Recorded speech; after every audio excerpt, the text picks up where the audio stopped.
बिस्मिल्लाहिर्रहमानिर्रहीम, अस्सलामुअलैकुम। मैं हूं करामत मुग़ल और मेरे साथ हैं ईसा नकवी। नकवी साहब, आज 11 दिसंबर है, इलेक्शन में सिर्फ 59 दिन बाकी हैं। क्या बज़ है शहर इक़्तिदार में और क्या हैपनिंग टाइम का आगाज़ हो गया? एग्जैक्टली अब मैं आपको ये बता सकता हूँ कि ये जो हफ़्ता जिसका आगाज़ आज हो गया ये वो वक्त है जिसको आप द मोस्ट हैपनिंग टाइम कह सकते हैं, क्योंकि ये डिसाइसिव वीक है। सही। बहुत अहम तरीन मामलात पर यह फ़ैसला कुन हफ़्ता है। अदालती और सियासी मामलात पर तकरीबन 8 से 10 बड़ी डेवलपमेंट्स होनी हैं जनाब इस हफ़्ते में, और वो डिसाइड करेंगी कि आगे का आपका मंजरनामा क्या है। इन तमाम के ऊपर जो है वो गुफ्तगू करेंगे हम इस वीडियो में। आर्मी चीफ़ का दौरा अमेरिका है, सियासी जमातों ने इसी हफ़्ते में अपने टिकट्स फ़ाइनल करने हैं, इसी हफ़्ते में इलेक्शन शेड्यूल आना है, इसी हफ्ते में जो है वो इलेक्शन शेड्यूल आने या ना आने का फ़ैसला होना है। इसी हफ्ते में अदालती महाज के ऊपर कुछ बहुत ही अहम केसेस हैं, वो कहाँ जाएंगे। इलेक्शन कमीशन ऑफ पाकिस्तान ने कौन सा केस टेकअप करना है, वो कितना अहम है, और इस तमाम वक्त के दौरान जो सियासी मंजरनामा है वो किस तरफ जाता हुआ दिखाई दे रहा है। सबसे पहले बात कर लेते हैं आर्मी चीफ़ के दौरा अमेरिका पर। वो एक छोटी सी प्रेस रिलीज़ जारी की गई है। पहले मैं आपको प्रेस रिलीज़ बता दूँ, फिर ज़ाहिर है कि ये जो दौरा है इसकी प्रेस रिलीज़ बड़ी सिंपलिस्टिक किस्म की जो है वो आती है, वो बहुत लंबी चौड़ी प्रेस रिलीज़ नहीं आया करते। आर्मी चीफ़ अमेरिका के दौरे पर रवाना, आला फ़ौजी अफसरान व दीगर हुक्काम से मुलाकातें करेंगे। Army chief general Asim Munir दौरा अमेरिका के लिए रवाना हो गए। पाक फ़ौज के शोबे ताल्लुकात आमा ISPR के मुताबिक आर्मी चीफ़ सरकारी दौरे पर अमेरिका रवाना हुए और उनका बतौर आर्मी चीफ़ अमेरिका का ये पहला दौरा है। ISPR ने बताया कि आर्मी चीफ़ अमेरिका के दौरे में आला फ़ौजी अफसरान व दीगर सरकारी हुक्काम से मुलाकातें करेंगे। Full stop, that's it. ये है वो ख़बर जो जारी की गई है, और इसके हवाले से ज़ाहिर है कि ये बात आपको उस तरीके से ना प्रेस रिलीज़ में नज़र आएगी, ना ख़बरों में नज़र आएगी, लेकिन ज़ाहिर है कि जो the capital city Pakistan Islamabad, जो इन्फॉर्म्ड सर्कल्स होते हैं, वो जब इसके हवाले से गुफ्तगू करते हैं, वो ज़ाहिर है कि माजी को भी सामने रखते हैं, अमेरिका का माजी में पाकिस्तान के साथ रिलेशनशिप भी जहन में रखते हैं, और अमेरिका पाकिस्तान के सियासी हवाले से क्या क्या कब कब मामलात उठाता रहा है। अमेरिका के हमेशा से फेवरेट्स रहे हैं, और अमेरिका की लाइक्स और डिसलाइक्स की फहरिस्त जो है एक मौजूद रही है पाकिस्तान में, और पाकिस्तान की खारजा पॉलिसी के हवाले से भी, पाकिस्तान की सिक्योरिटी पॉलिसी के हवाले से भी अमेरिका का अमल दखल माजी में रहा है। आज एग्जैक्टली क्या होगा इन मुलाकातों में, इसके ऊपर स्पेकुलेट किए बगैर मैं आपको ये बता सकता हूँ कि मौजूदा हालात में ये दौरा आई थिंक कि one of the most important visits जिसने पाकिस्तान में बहुत सारे मामलात किस तरीके से आगे चलेंगे उनका तयन करना है। वो सियासी मामलात भी हैं, वो खारजा पॉलिसी के मामलात भी हैं, वो जो इस वक्त ओवरऑल रीजनल और इंटरनेशनल सिक्योरिटी इन्वायरमेंट है उसके हवाले से बहुत इंपॉर्टेंट है। देखें, ये जो बहस चल रही है कि इलेक्शंस होंगे नहीं होंगे, इस बहस में भी ज़ाहिर है कि एक मगरिब का और इन ममालिक का स्टैंस है, और अगर उसमें फ्लेक्सिबिलिटी आती है तो इलेक्शंस जो मौजूदा सूरत हाल है उसमें सबको मालूम है कि सूट नहीं कर रहे, क्योंकि आपको स्टेबिलिटी जो चाहिए, अभी जो पॉलिटिकल टेम्परेचर्स हैं वो इतने हाई हैं कि उसमें इलेक्शन के नतीजे में जो स्टेबिलिटी चाहिए मुमकिन तौर पर लगता ही है कि वो नहीं आ पाएगी। अच्छा। तो उस सूरत में ज़ाहिर है कि अमेरिका के साथ पाकिस्तान की सिक्योरिटी मामलात पे भी बात होगी, रीजनल सिक्योरिटी पर भी होगी, और पाकिस्तान के सियासी मामलात पर भी, जमहूरी मामलात पर भी बात होगी। अमेरिका ने ऑल अलॉन्ग गुज़श्ता 1-1.5 साल में जो कुछ भी पाकिस्तान का इंटरनल पॉलिटिकल इन्वायरमेंट है इसके ऊपर तबसरे नहीं किए। तबसरे से मुराद ये है कि साइड इमरान खान के हवाले से या PTI के जो कंसर्न्स हैं उनके ऊपर उन्होंने कोई बात नहीं की। तो वो इस हवाले से अगर किसी के जहन में है कि जनाब आर्मी चीफ़ के दौरे के दौरान कोई उसके ऊपर मामलात ईज़अप हो जाएंगे, तो वो तो मुमकिन नज़र नहीं आ रहा। दूसरी चीज़ ये है कि इन केस आपने अगर इलेक्शंस जो हैं वो ऑन टाइम करवाने हैं या नहीं करवाने, इन बोथ केसेस अमेरिका जो है वो इंटरनेशनल फाइनेंशियल इंस्टीट्यूशंस के ऊपर बड़ा असर और रसूख रखता है। IMF, वर्ल्ड बैंक, जो पैसा मिलना है, जो कंटिन्यूटी है, जो आपका अभी एक अरेंजमेंट है IMF के साथ, जिसका थर्ड आपकी किस्त जारी होने के हवाले से मुज़ाकरात होने हैं, और वो मशरूत किया गया था पाकिस्तान में इलेक्शंस और जमहूरियत की कंटिन्यूटी के साथ। तो ये वो मामला है जिसके ऊपर अमेरिका अपना वो रख सकता है। सही। और अगर अमेरिका जो है वो, क्योंकि पाकिस्तान को आगे फिर एक लॉन्ग टर्म एग्रीमेंट में जाना पड़ेगा IMF के साथ, अब जो सूरत हाल हो गई है उसमें वो बहुत इंपॉर्टेंट है। एक तो ये मामला है जो जाहिर है कि ला महला that will come under discussion, ये वो गुफ्तगू है जो इस वक्त हो रही है इन्फॉर्म्ड सर्कल्स में। दूसरा जाहिर है कि अमेरिका के पाकिस्तान से क्या मुतालबात हैं, पाकिस्तान से वो अफ़गानिस्तान के हवाले से स्पेसिफ़िक मुतालबात हैं, तालिबान के हवाले से स्पेसिफ़िक मुतालबात हैं, चाइना के हवाले से अमेरिका की एक ओपन पॉलिसी है, उसकी मखासमत है CPEC के हवाले से, उसके ऊपर अमेरिका एक ख़ास मौक़िफ़ रखता है। फिर जो इंडिया है, इंडिया के साथ अमेरिका चाहता है कि पाकिस्तान के दोस्ताना ताल्लुकात हों। और पाकिस्तान जो है वो ये कश्मीर वाले मामले को बस अमेरिका का जो अंदर बात चलती है वो यही है कि अमेरिका चाहता है कि बस अब इसको सेटल कर दें, ऐसे ही सेटल कर दें। सही। तो ये ज़ाहिर है कि वो अपने मामलात तो रखते हैं, असल चीज़ ये है कि फिर यहाँ से क्या रखा जाएगा, तो उसके लिए बात नीचे ट्रिकल डाउन होके पहुँचते पहुँचते मेन लेवल के ऊपर मीटिंग्स हो जाती हैं, तो फिर वो थोड़ा सा वक्त लगता है और वक्त गुजरने के बाद आपको पता चलता है। But this visit I can tell you is very important. Right. Visit के बाद आ जाएं, जो इस वक्त सूरत हाल चल रही है, बिलावल का आपने देख लिया होगा कि वो कोहाट के अलावा अदरवाइज़ जो वो जलसे कर रहे हैं, उन जलसों में या उन अपने कन्वेंशंस में बिलावल जो है मुसलसल टेक ऑन कर रहे हैं। नवाज शरीफ साहब नहीं, सिर्फ नवाज शरीफ को नहीं कर रहे ना, बिलावल ने एक फ़िक्रा कहा अपने उसमें ना तकरीर में, कोहाट में जो जलसा किया उसमें उन्होंने ये बात कही है। एक तो उन्होंने कहा ना कि एक जेल से निकलने, दूसरा बचने के लिए इलेक्शन लड़ रहा है, कोई हमारा मुकाबला नहीं कर सकता। अल्लाह। अच्छा, वैसे ये बात मियाँ साहब के हवाले से तो ठीक कह रहे हैं कि एक जेल से बचने के लिए इलेक्शन लड़ रहा है। खान साहब के हवाले से इनकी असेसमेंट गलत है वो क्या, कि वो जेल से निकलने के लिए कह रहे हैं ना। मेरी असेसमेंट यह है कि वो इन सबको जेल में डालने के लिए इलेक्शन लड़ रहे। आई मे बी रॉन्ग, बट उनका जो है ना वो नज़र आता है। अच्छा, कौम को बताना पड़ेगा जुल्फ़िकार अली भुट्टो के कत्ल में कौन मुलव्विस था, सहूलतकार कौन थे, जनरल ज़िया से लेकर जजेस, वकीलों, सियासतदानों समेत जो भी सहूलतकार थे मुल्क के मुजरिम हैं। काजी फ़ाइज़ ईसा से उम्मीद रखते हैं कि अपने इदारे पर लगे खून के धब्बे अपने हाथों से धोएंगे। ये सारी गुफ्तगू करते हुए ना उन्होंने एक बहुत इंपॉर्टेंट बात की जी। वो उन्होंने कहा कि हमें कहा गया कि खैबर पख्तूनख्वा के वज़ीर आला का फ़ैसला हो चुका है, इसलिए यहाँ वर्कर कन्वेंशन ना करें। ये अब वो आपको पता है किसको कह रहे हैं जी। मतलब हम, यानी कि मेरी अंडरस्टैंडिंग तो यही है ना कि उनको जो है वो नदीम अफजल चंद ने तो नहीं कहा होगा ना कि, या फैसल करीम कुंडू ने तो नहीं कहा होगा कि यहाँ पे तो हो गया फ़ैसला ना कि किसने वज़ीर आला बनना, तो इधर हमें ज़रूरत नहीं है वर्कर कन्वेंशन करने की।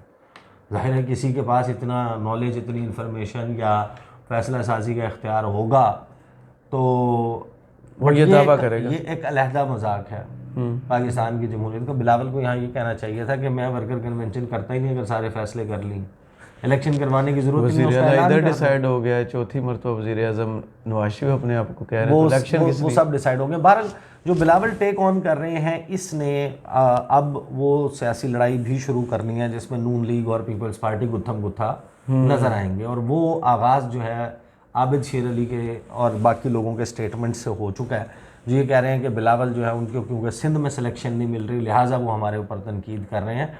सिंध में क्या महाज बनेगा और क्या सूरत हाल होगी, ये भी आपको इस हफ्ते में उसके ब्रॉडर कंटोर्स जो हैं वो तय होते हुए नज़र आएंगे। अब आ जाते हैं इस मामले के ऊपर कि बिल्ला जो है उसने नज़रें जमाई हुई हैं मलाई पे। अच्छा। वो दूध की एक देग मियाँ साहब ने चढ़ाई हुई थी 4-5 साल से, और उसमें मलाई जमने का इंतज़ार जो है वो कर रहे थे। वो मलाई जो है वो अब आ चुकी है। उन्होंने उसमें पूरी कहानी इस्टेब्लिशमेंट की गोद से छलांग लगाने से फिर वापस जो गरमाइश है उसकी, वो उसके हुसूल तक, इक़्तिदार के लिए उनकी उंगली पकड़ने तक, ये सारा मामला मियाँ साहब ने किया। सबको मालूम है, हम अक्सर डिस्कस करते रहते हैं, तो मैं उसको बहुत ज़्यादा डिटेल में बात करूँगा। लेकिन मियाँ साहब जो हैं उन्होंने वो गुजरांवाला जलसा, कोयटा जलसा, लाहौर जलसा वगैरह वगैरह, जो कराची जलसा, पीडीएम के जो जलसे थे, जहाँ पीडीएम के जलसों में उन्होंने खिताब किया, गालिबन कराची में उन्होंने नहीं किया था। किया था। हाँ, तो वो उन्होंने जिस तरीके से टेक ऑन किया था और इस पूरी बम्पी रोलर कोस्टर राइड में एक्सटेंशन देने से लेके बहरहाल मियाँ साहब अब पाकिस्तान में मौजूद हैं। और जो सूरत हाल इस वक्त PTI की है, इमरान खान की है, उसमें अमूमी तासुर ये है कि PTI का पत्ता कट गया है, PTI आउट है, इमरान खान आउट हैं, इक़्तिदार देना है नवाज़ शरीफ को, नवाज़ शरीफ बनेंगे चौथी दफ़ा वज़ीर-ए-आज़म। तो वो है जो मलाई की तय इस वक्त जो है वो दूध के ऊपर आ चुकी है। लेकिन अब इस मलाई की तय के ऊपर नज़र लगा ली है एक बिल्ले ने। अच्छा। और वो बिल्ला जो है वो पूरा भरपूर उसका मूड है। उसमें मामला ये है, जो चीज़ें इस वक्त अंडर डिस्कशन हैं वो ये हैं कि मियाँ साहब का तो ट्रैक रिकॉर्ड, मियाँ साहब कहते हैं कि हमें सिंपल मेजॉरिटी दें, वो मांग रहे हैं कि सिंपल मेजॉरिटी हमें दें और हमारे साथ वो इत्तेहादी मिलें जो मिलकर हम 2/3 अचीव कर लें। किसी स्टोर पे खड़े? हाँ, स्टोर पे खड़े हैं, मांग रहे हैं। मियाँ साहब जो हैं वो क्योंकि ये मांग रहे हैं और एक उनके पास क्या एक बहुत ही जिसे कहते हैं ना कि फर्म एक राय मौजूद है कि मियाँ साहब को ऑलरेडी अवामी सपोर्ट नहीं है और उनको उनकी ज़रूरत और हैसियत से ज़्यादा अगर दिया गया तो फिर कहानी वही होगी, लड़ाई वाली, तसादुम वाली। मियाँ साहब ने अपनी हाथों से बाज नहीं आना। हाँ, वो गुज़श्ता कुछ दिनों से इसी में जो उनकी एंग्जाइटीज़ डेवलप हो रही है ना सारी कहानी में, तो मियाँ साहब ने वो वाइब्स देना शुरू कर दी हैं। वो दोबारा कभी एहतसाब की बात कर देते हैं। 2017 जनरल फैज़, अच्छा जनरल बाजवा पे नहीं जाते अब, लेकिन वो उनसे नीचे नीचे जो है बाकी सिस्टम में मतलूबा सहूलत ख़त्म कर दी गई है। ख़त्म कर दिया। अच्छा, तो मियाँ साहब के इस मामले के ऊपर अब कि मियाँ साहब को कंट्रोल कैसे किया जाएगा। मियाँ साहब के पास सिंपल मेजॉरिटी नहीं होनी चाहिए। और सिंपल मेजॉरिटी ना होने का क्या मतलब है कि मियाँ साहब के साथ ऐसे इत्तेहादी खड़े हों जिनके ज़रिए मियाँ साहब को कंट्रोल किया जा सके, चाबियाँ। उसमें कुछ तो वो जाकर अपनी खैबर यानी कि KP बलूचिस्तान और सिंध के हवाले से तय कर चुके जी। अब मामला रह गया है उनका पंजाब का। अब आप ये अंदाज़ा लगाएं कि मियाँ साहब ने सबको लिफ्ट करा दी। परवेज़ खटक का एक बयान आया मियाँ साहब के ख़िलाफ़ जी। उनको क्यों नहीं लिफ्ट मिली? क्योंकि वहाँ पर वो चलेंगे मौलाना के साथ जी। तो परवेज़ खटक साहब जो हैं वो इस वक्त बिट्रेड भी फील कर रहे हैं। उनकी कहानी बन नहीं रही कि मैं किसकी प्लेट में जाऊंगा। कौन सी जगह उन्होंने ले लेनी है जिसकी भी प्लेट में जाए। हाँ, नहीं, लेकिन बहरहाल उन्होंने तो करना है। अवामी पोर्शन उनके पास कम है ना। बलूचिस्तान में वो लोगों को भी शामिल करवा लिया, बाप के साथ भी मामलात यस कर लिए। उसके बाद आ जाए जनाब सिंध में MQM GDA JUIF वहाँ पर भी मौजूद है। इस्तेहकाम पाकिस्तान पार्टी के साथ भी सिंध में काफ लीग मामलात भी है। आ गया। काफ लीग भी। अच्छा, काफ लीग अब पंजाब में जो मामला है ना वो इतना नहीं है। सिर्फ ये 44 सीटों की बात चल रही है PP पे, यानी कि प्रोविंशियल सीट्स पे, और 20 कौमी असम्बली की सीट्स। इतने कैंडिडेट्स हैं इनके हाँ पास? हाँ हैं, इतने कैंडिडेट्स हैं। तो 64 जो है वो कुल मिला के 64 सीट्स के ऊपर इस्तेहकाम पाकिस्तान पार्टी एडजस्टमेंट मांग रही है। और उन्होंने आज अपनी मरकज़ी मजलिस आमला का इजलास आज या कल में बुलाया हुआ है। फिरदौस आशिक मान ने उसके हवाले से ट्वीट भी की। वो आए कर रहे हैं कि हमें इस्तेहकाम पाकिस्तान पार्टी, ख्वाब देखने पे तो कोई पाबंदी नहीं है ना। अलीम खान साहब पिच कर रहे हैं कि मुझे ही होना चाहिए वज़ीर आला। मैंने याद होगा उनका बचपन से ख्वाब है ना। हाँ, हमने एक वीडियो की थी जिसमें मैंने कहा था कि उन्होंने जो उनका बेस्ट चांस था ना जी, वो अलीम खान ने गंवा दिया। बिल्कुल। वो बेस्ट चांस था कि वो जब मोहसिन नकवी बन रहे थे ना, उस वक्त बन जाते, वो निगरान वज़ीर आला बन जाते और ये 1 साल में अपना शौक हाँ, सियासत तो छोड़ चुके थे उस वक्त। हाँ, वैसे पाकिस्तान में जो है ना सियासत मुमकिनात का खेल है। कुछ नहीं पता कि ये सारा कुछ हो जाए। लेकिन ये जो बिल्ला है ना इस्तेहकाम पाकिस्तान पार्टी नामी, इसने उस मलाई के ऊपर नज़र लगाई हुई और वो ख़ुद को पिच कर रहे हैं पंजाब के CM के तौर पे। सही। और मियाँ साहब को कॉम्प्रोमाइज़ तो करना है, ये तो तय है। लेकिन वो इस हद तक कॉम्प्रोमाइज़ करेंगे या नहीं, दैट इज़ अ क्वेश्चन। बहुत मुश्किल है। ये एक बड़ा इंपॉर्टेंट सवाल है। बहरहाल ये सीट एडजस्टमेंट जो है फैमिली ये मैनेजमेंट बड़ी खराब भारी हो सीट जाएगी। एडजस्टमेंट है। उसकी वजह यह है कि मियाँ साहब की अपनी पार्टी में लड़ाई पड़ेगी जी। इस सीट एडजस्टमेंट के ऊपर। ख्वाजा आसफ देखें, चौधरी निसार छोड़ चुके हैं CM के कैंडिडेट बनने के लिए। ख्वाजा आसफ की उनसे लड़ाई CM पंजाब के कैंडिडेट के लिए। अब उनके घर में इतने लोग बड़े सियासतदान बन गए, हमजा का क्या करेंगे? मरियम का क्या करेंगे? ये जाहिर है कि ये मामला है, लेकिन मियाँ साहब जो है ना, उनके पल्ले अगर अवामी सपोर्ट होती जी तो आपको वो ये कॉम्प्रोमाइज़ और समझौते करते हुए नजर ना आते। तो ये तो बड़ा बड़ा वाज़ेह इशारा है। अब इसमें इस सारी सूरत हाल में इलेक्शन कमीशन ऑफ पाकिस्तान पर है सबकी नज़रें। इलेक्शन कमीशन ने 8 फरवरी को अगर इलेक्शन करवाना है तो 54 दिन आप रिवर्स में आएंगे तो 16 दिसंबर वो तारीख बनती है कि by 16 of December election schedule जारी किया जाना है। सही। इस हवाले से गुज़श्ता रोज़ एक फेक नोटिफिकेशन और वो चीज़ें भी चली, उसके बाद तरदीद भी आई इलेक्शन कमीशन की, लेकिन by 16 of December which is Saturday I think, जी हफ्ते के दिन जो है वो बाय सैटरडे इलेक्शन कमीशन ने शेड्यूल जो है वो जारी करना है 54 दिन का। उससे पहले बहुत सारे मामला तय होने। दिलचस्प बात यह है कि इनका आलम यह है कि जो शेर अफजल मरवत ने और अदरवाइज़ लोगों ने अब निकलना शुरू किया है खैबर पख्तूनख्वा में ख़ास तौर पे। पहले मौलाना साहब क्या कह रहे थे, सर्दी होगी, लॉ एंड ऑर्डर सिचुएशन ठीक नहीं है, हम लोगों तक नहीं पहुंच पा रहे। फिर परवेज़ खटक ने बात की थी, मेरी पार्टी नई है, मेरे मसाइल हैं, मुझे तो अभी वक्त चाहिए इलेक्शन के लिए। अमीर मुकाम साहब मुस्लिम लीग नून के खैबर पख्तूनख्वा के लिए करता धरता, उन्होंने एक प्रेस कॉन्फ्रेंस फरमाई और उस प्रेस कॉन्फ्रेंस में उन्होंने कहा कि 8 फरवरी को बदतरीन बर्फबारी की पेशगोई की गई है, लिहाजा इलेक्शंस 4 हफ्ते के लिए मुलतवी किए गए। वाह। अब आप मुझे बात बताएं, वाह, क्या 4 हफ्ते की बर्फबारी की पेशगोई हुई है? अगर आप ये कहें कि 8 फरवरी को बदतरीन बर्फबारी की पेशगोई है तो 11 फरवरी को इलेक्शन करवा लें। आप कह देंगे यार 10 दिन के बाद 18 फरवरी को इलेक्शन करवा लें। आप कह रहे हैं 4 हफ्ते के बाद इलेक्शन करवाएं।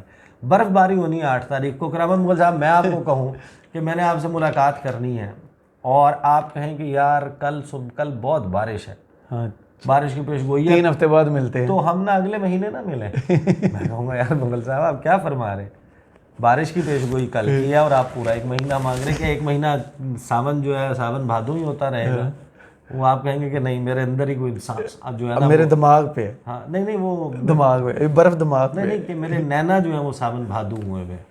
मसला ये है कि इनकी जो सियासत है ना उसको बहुत बहुत बड़े ख़तरात का सामना है, वो अवामी सतह के ऊपर। बिल्कुल। अब लाहौर में भी आपने देखा होगा कि कल कोई मोटरसाइकिल के ऊपर कुछ लोग लाहौर और कराची दोनों शहरों वो में वहाँ पर निकलना शुरू हो गए हैं। ये इम्पैक्ट जो है वो जाहिर है कि अब जब इलेक्शन शेड्यूल जारी कर दिया जाएगा उसके बाद आपको बहुत सारी चीज़ें ओपन अप करनी पड़ेंगी।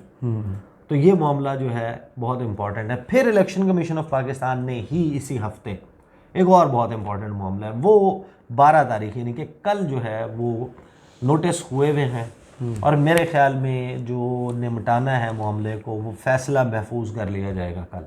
मेरी अंडरस्टैंडिंग है, मैंने पहली जो हेयरिंग थी बल्ले के निशान के हवाले से, इंट्रा पार्टी इंतखाबात के हवाले से, बेसिकली जो इंट्रा पार्टी इंतखाबात हैं उसका मामला 14 पटिशनर 70 मिनट की समाअत सबको भुगता दिया, सुन लिया, पीटीआई को नोटिस करके 12 दिसंबर को बुला लिया। पीटीआई ने वहाँ पर जाकर बात करनी है और वहाँ पर जो तेवर हैं, जो मिजाज है, उससे लगता यह है कि 12 को ही इस फैसले को महफूज कर लिया जाएगा। In due course of time आपको ये फैसला सुनाई दे देगा।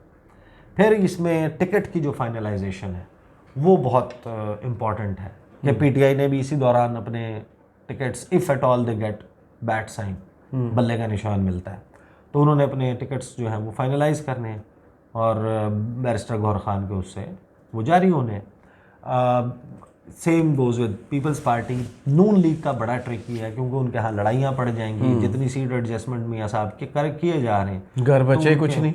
हाँ तो फिर अब वो किसी को लारा लगाएंगे कि जनाब तुझे आगे हम बल्दियाती निज़ाम का कुछ करेंगे, तो वहाँ पर वो चेयरमैनियों में एडजस्ट करेंगे, आपको हम जनाब रिज़र्व सीट के ऊपर आपकी फैमिली की किसी खातून को एडजस्ट कर लेंगे, किसी को बड़ी सीट से उतार के छोटी सीट के ऊपर बिठाएंगे, किसी को कहेंगे कि जनाब तुम सेनेट भी आना, हाँ, किसी को मार्च में, पंजाब में आ जाओ, किसी को कहेंगे हम तुझे फलाने ठेके या मतलब बहुत ज़्यादा पापड़ बेलने पड़ेंगे ना अपनी तंजीम और उसमें। अगर वही वो कांजू और वो जो है बलोच, ये जो जागीर तरीन का हल्का है उसमें वो खड़े हो जाए कि भाई 2 दफ़ा जीते हुए 3 दफ़ा जीते हुए जो हमारे जीते हुए लोग हैं, फलां वक्त में जीते हुए लोग हैं, हम खड़े होंगे ना, हम क्यों बैठे जहांगीर तरीन जहांगीर तरीन की अहली नाअहली का मामला भी मियाँ साहब की अहली नाअहली के साथ जुड़ा हुआ है। बिल्कुल सही। और वो भी अभी डिसाइड होना है। इफ़ अगर 16 दिसंबर को आ जाता है इलेक्शन शेड्यूल, तो उसके बाद 7 दिन है जी। बाय 23 ऑफ दिसंबर मियाँ साहब की नाअहली अगर ख़त्म नहीं होती तो वो एज ए कैंडिडेट इलेक्शन में हिस्सा नहीं ले सकते। बिल्कुल ऐसे ही। ये बहुत इंपॉर्टेंट मामला है। तो इलेक्शन कमीशन ने बल्ले का निशान का भी वो करना है, यहाँ पर इन्होंने टिकट फाइनलाइज करने हैं, उसके साथ भी एक लड़ाई जुड़ी हुई है। तो बड़ा हैपनिंग टाइम है। फिर आ जाए केसेस के ऊपर। इमरान खान साहब का लाहौर हाई कोर्ट में केस लगना है, तौहीन इलेक्शन कमीशन वाला, जेल ट्रायल का। इमरान खान साहब का केस लगना है, जो वो इलेक्शन कमीशन का फैसला है इंट्रा पार्टी इंतखाबात दोबारा करवाने का, उसके हवाले से। फिर साइफर का केस जो है वो 12 तारीख को ही लगना है, कल अडयाला जेल में। वहाँ पर ये देखना बड़ा इंपॉर्टेंट होगा कि कितने रिपोर्टर्स को इस मरतबा, क्योंकि वो जो लास्ट हियरिंग हुई थी और उसमें बाहर आके जो रिपोर्टर्स ने बताया इमरान खान की गुफ्तगू पहुंची, उससे एक मरतबा फिर माहौल बन गया, फिर माहौल जो है ना वो बन गया। और पीटीआई का आपको जो है ना, और पैमरा को नोटिफिकेशन जारी करना पड़ा, वो आपको ऊपर जाता हुआ नज़र आया। तो उसकी वजह से अब कितने रिपोर्टर्स को जाने दिया जाता है उसका तो फैसला अभी नहीं होना। लेकिन आज फिर जो है वो केस है गैर शरई निकाह वाला, उसमें कोई मज़ीद गवाह वगैरह उन्होंने आना है। फिर बुशरा बीबी का जो है वो 13 तारीख को केस है, एक केस उनका मेरा ख्याल है 12 तारीख को भी है। तो ये मामलात हैं। फिर सुप्रीम कोर्ट ऑफ पाकिस्तान है, वहाँ पर वो जुल्फ़कार अली भुट्टो वाला केस जो है वो टेकअप होगा। और ये बड़ा ही जिसे कहते हैं ना कि हैपनिंग टाइम है और डिसाइसिव टाइम है इस तमाम वक्त में। एक तो ये कि क्या खैबर पख्तूनख्वा के कुछ स्पेसिफिक हलकों में जो है वो इलेक्शन, उसकी पोस्टपोनमेंट का कुछ वो आ जाएगा कि यहाँ इन हलकों में कुछ 2008 में तो नहीं हुआ था, नंबर जो है वो आपके पास आ जाए। यार ये तो फिर वो होता है ना कि मिजाज पर उज़र जो है वो, अगर आपने को काम करना है तो उसके लिए आपको सिर्फ एक ही बात काफ़ी है कि यार ये मैंने काम करना है। और अगर आपने डिसाइड कर लिया at the back of your mind कि मैंने ये नहीं करना, तो फिर आपको सर्दी है, फलां है, बाहर निकलूँगा, ठंड लग जाएगी, जेब में पैसे नहीं है, अगर ठंड लग गई, बीमार हो गया तो डॉक्टर को कैसे दिखाऊंगा, दवाई कैसे लूँगा, और उस दौरान जो मेरी तबीयत ख़राब होगी तो फिर मैं जो है वो काम नहीं कर पाऊँगा, तो जो मज़ीद पैसे आने हैं वो भी नहीं आ पाएंगे। यानी आप ढेर सारी चीज़ें, रीज़न्स जो हैं वो घड़ लेते हैं ना। तो बहरहाल देखते हैं कि ये हफ्ता कैसे आगे लंघता है। सही। चलें, बहुत शुक्रिया ईसा नकवी आपके तजिए का। कमेंट्स बॉक्स में ज़रूर बताइएगा वीडियो आपको कैसी लगी। इजाज़त दीजिए, अल्लाह हाफ़िज़।